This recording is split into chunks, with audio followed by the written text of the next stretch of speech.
Welcome to the Pen Leader Podcast, where strategic leaders get straight to the topics, strengthening our awareness and sharpening our minds.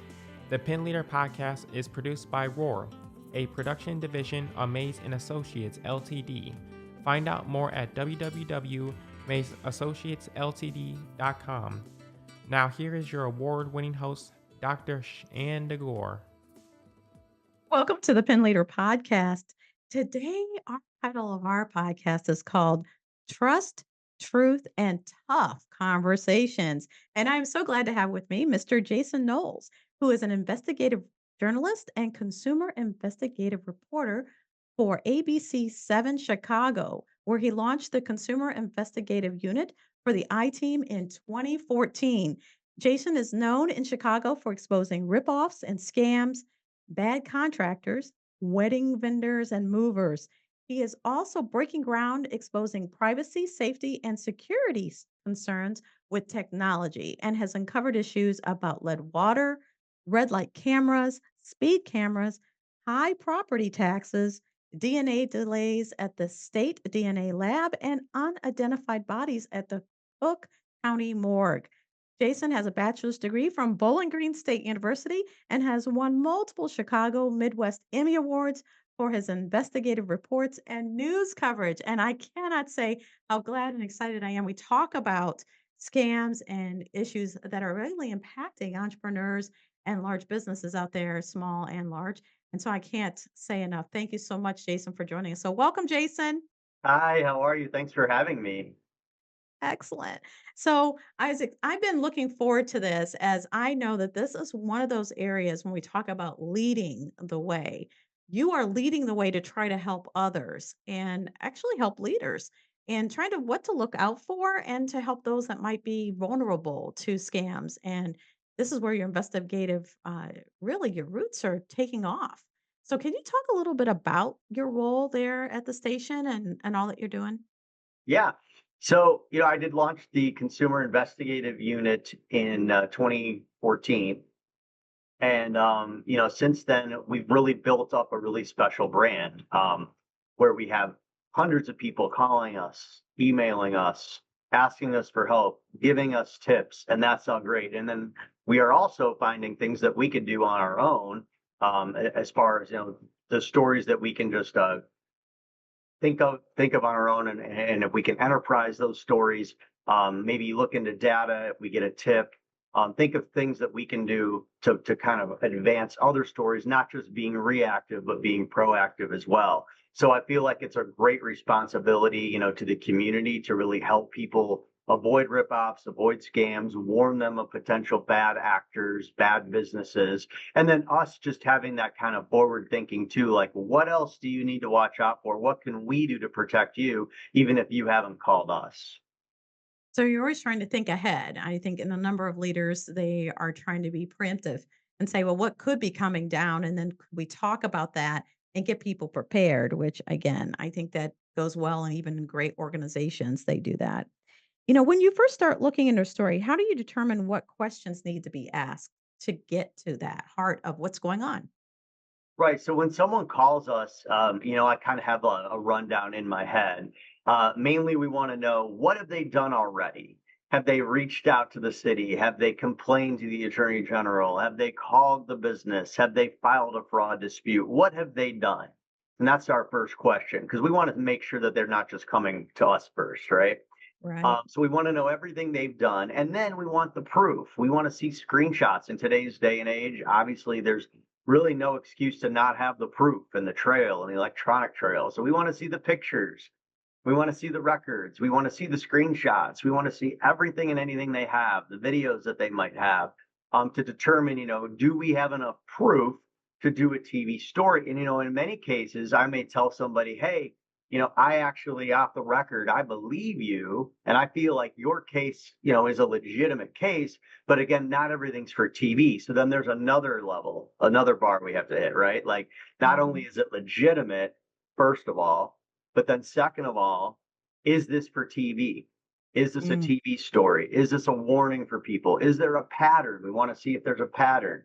Um, Patterns are always better. It's harder for bad actor or potential bad contractor, wedding vendor, or mover, whoever, it's harder for them to deny something if there's a clear pattern on the record of several consumers who all have the proof, who all have reached out to the attorney general, who have all made complaints. So we do look for patterns as well. Um, for several reasons. I mean, one, we want to really make sure if we are going after talking about a business that it is, justified, right? Right, Because right, right. we can really affect, we can affect somebody, in a business, whether it's a big one, small one, national, local, whatever. Sometimes we will do isolated cases if it's very unusual or a very high dollar amount. But we do, in many cases, look for the patterns, especially if we're talking about local vendors. It's interesting you say that because I've interviewed the president and CEO of the Better Business Bureau, and we've had conversations about the scams that are going on and how it is so important to make sure that your whole team is aware of what's going on and how you could be approached, and how, unfortunately, the bad guys penetrate into organizations to know what they do, how they go about it. Let's talk about a little bit of that when there's two sides to the story. Well, actually, I was always taught there's three. Um, their story, your story, and the truth is in between because it's perception sometimes. But how did you get to the heart of that by, again, getting in your investigative, all your experience, all your education, and how to go about it, especially when you have two that are conflicting and one says, no, that's not what I did. And the other one says, oh, well, you sure I know you did. So how do you wrestle with that whole conflict that's going on between potentially two to three parties? Right. When of course, I guess what you're saying too is if a alleged bad actor or a business is saying no, this is wrong, No. the consumers are lying. Yes. When we get that all the time. So, you may never really be able to prove one side or the other. And our job is to be fair and present both sides. And so I do think that at the heart of it and the root of it, that is what we will do. I think we need to have enough proof on the side of the person making the allegations to still move forward and air the story, which we always have.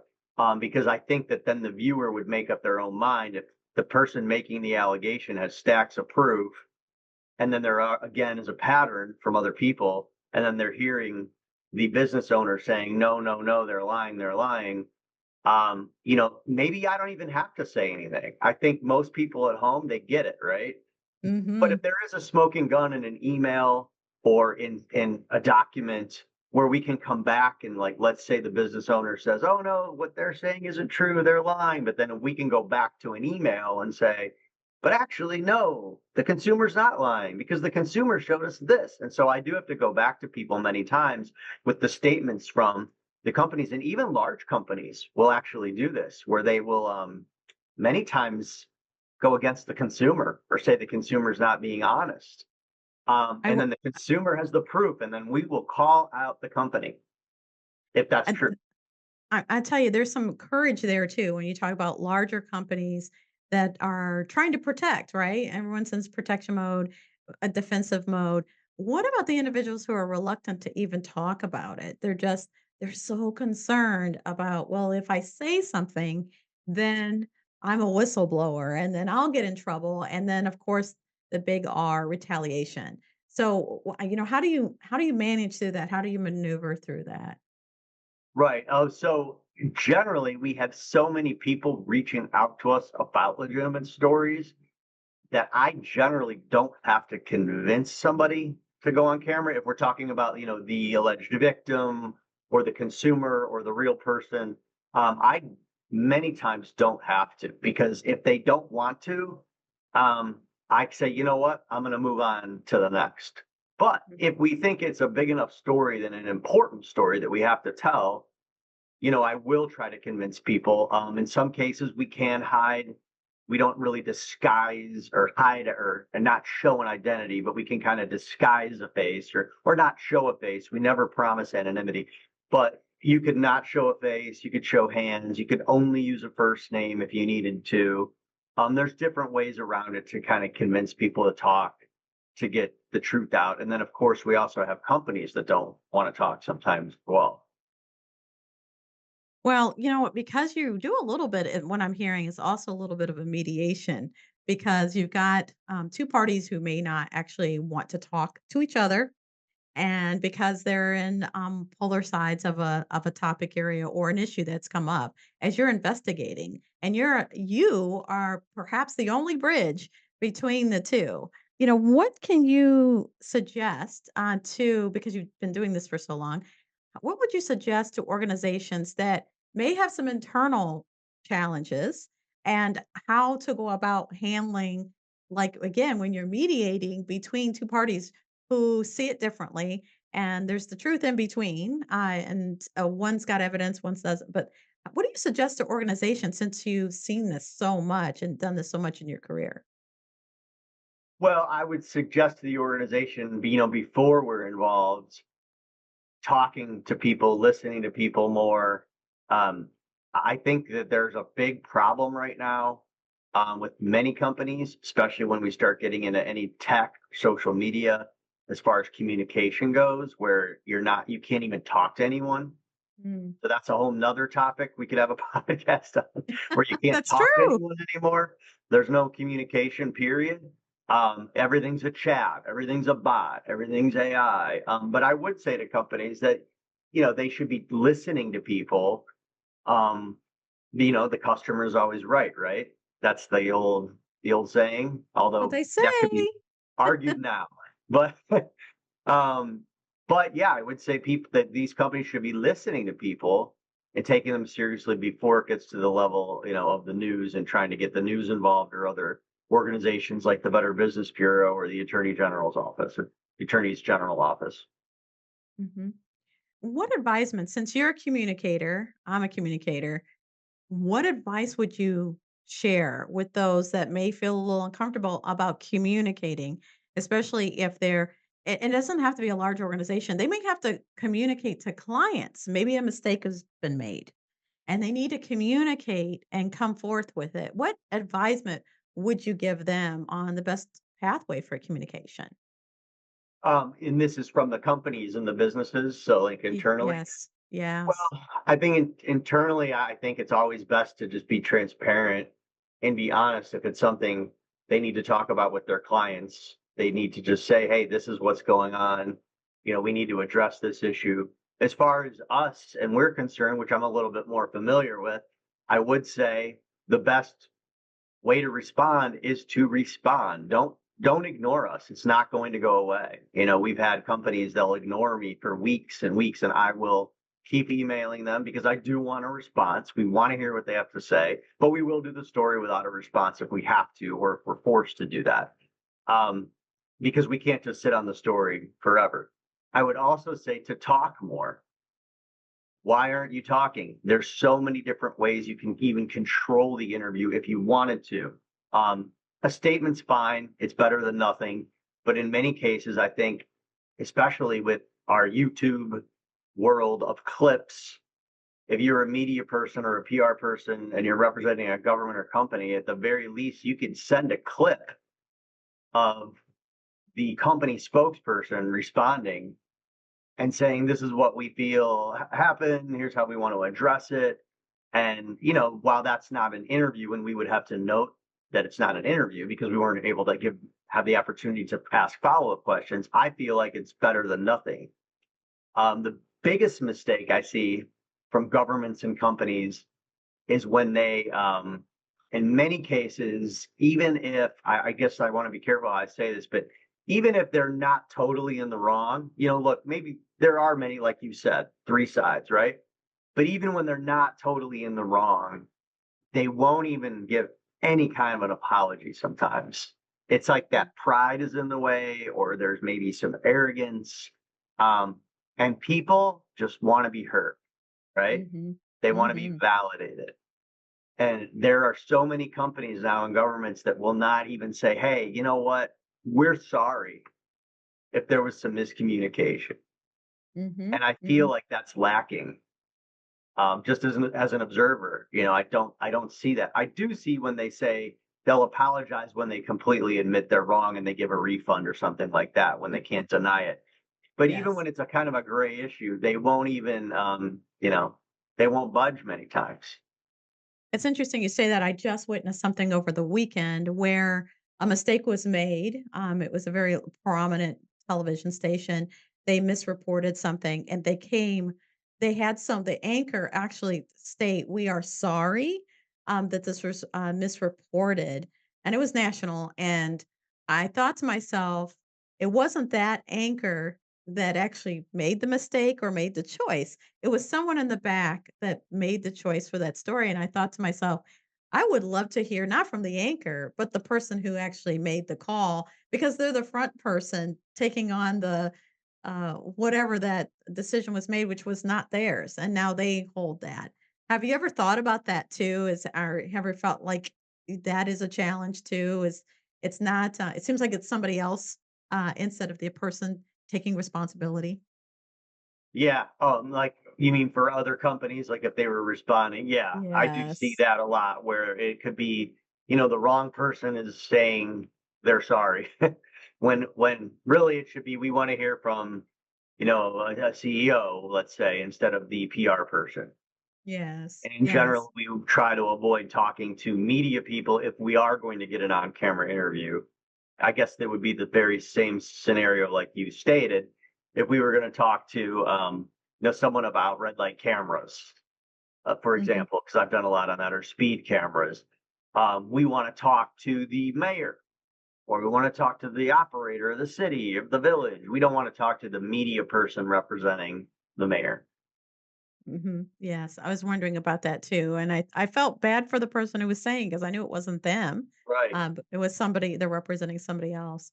Um, what other thoughts do you have when we're talking about communicating out when things we've been talking about when things go wrong?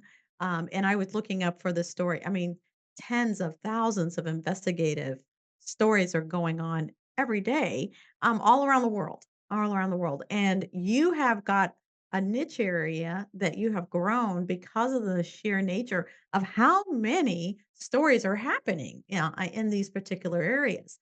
Do you see a growth? I know AI is one of the pieces that people are doing a lot of talking about, where AI is getting the information wrong, and then it seems to build a snowball, and then it becomes truth, and it's not. What are your thoughts on that? And have you starting to see investigative direction going with AI, for example? Yeah, I mean, AI is a huge topic, and that is infiltrated into our consumer investigations. I think, but without even counting, I probably think I've already done at least two, three, four dozen stories where AI is some part of the scam or some part of the story. I think my first one I did was almost 2 years ago or more, even 2 or 3 years ago, an AI dating scam. Oh, And this was just heartbreaking. We've done several romance scam stories even before this, and several dating scam stories before this, and confidence scams. They also call it pig butchering, where many people who are lonely, they meet up with other people online, whether it be social media or a dating app, and the person on the other end is a complete fraud and a fake, and they're baiting them in and they convince them to send money somehow, whether it be an investment or they say, "Hey, I'm on an oil rig and I just need a little more time. And if you could just send me $1,000, I can get to you and visit you in Naperville in a month." And people fall for it. Well, in this case, it's a gentleman and he still wouldn't believe it. And I told him, if this woman is not real, she convinced him to invest in a cryptocurrency investment. And he was gaining money, at least according to the platform, the dashboard, but then he was losing money and then he never got it back. But he sent me the video of her and it was clearly I could tell it was AI. I mean, this was in the oh, beginning stages of AI. But she had almost had like an alien look to her face with like the eyes, but also kind of fit a stereotypical form of beauty that maybe many men would really be attracted to. Um, and so he fell for it. He thought this woman who was on video saying, "Hey, hey, honey, you're the best. I love you." And it's online, abc7chicago.com. If you Google romance scam AI dating, you'll see it. That's a crazy story. But he did believe it. And, I had to keep convincing him, no, this is a lie. This is a lie. And I actually told him I felt bad. I felt like, I have to be a reporter and be neutral, but I did feel for the guy. I said, stop sending money. Stop what you're Mhm. doing. Mhm. Yeah, that's to be objective and to get the story out, but then also knowing that there's a human being that you are trying to help at the same time to so they're not getting ripped off. I know that when we were talking a few weeks ago about even inside, even on the business side, where you have a voice that comes across and calls you, and it sounds like somebody from your office calling. Right. Yeah. Now, I mean, that's talk about from then and now and how sophisticated it's getting. Do you have any Yeah. advisement for being using your investigative skills? What would you suggest to anyone who can do their own kind of investigation before they send that money or, say commit a company to something? Yeah, and I'm glad you brought that up because I did that story as well. And so I think we were one of the first. I'm sure other people have done it all over the country. We were probably one of the first, if not the first, to show how my voice could be used and reconstructed. They took it from TV news and they reconstructed it into a scam call where I was saying that I was kidnapped and that I had gotten in a car crash and I needed money and I was asking for my mom to please help me, please send the money, please send the money. And we played it to people in area cafes and they believed it. Now, obviously, they took my voice from the news, but anyone, we're all on social media, right? I mean, That's not right. everyone, but a lot of people have videos. They can take those snippets of your voice from social media and they can construct a very convincing call to be played to your family members. The biggest takeaway, biggest advice I have the safe word. The safe word will always stop the scam. Well, number one, I even going back, hang up no matter what. Call your Ah, loved one on your own. Hang up, call your loved one. But if you're really still listening and you're worried and you're on that phone and you believe that, they could be kidnapped or be in a car crash or something, just say, what's the safe word? What's our secret word or code word, whatever you want to call it. Have it be something original. If that person doesn't know it, um, with the AI person who it likely is, if they don't know it, then you know to hang up.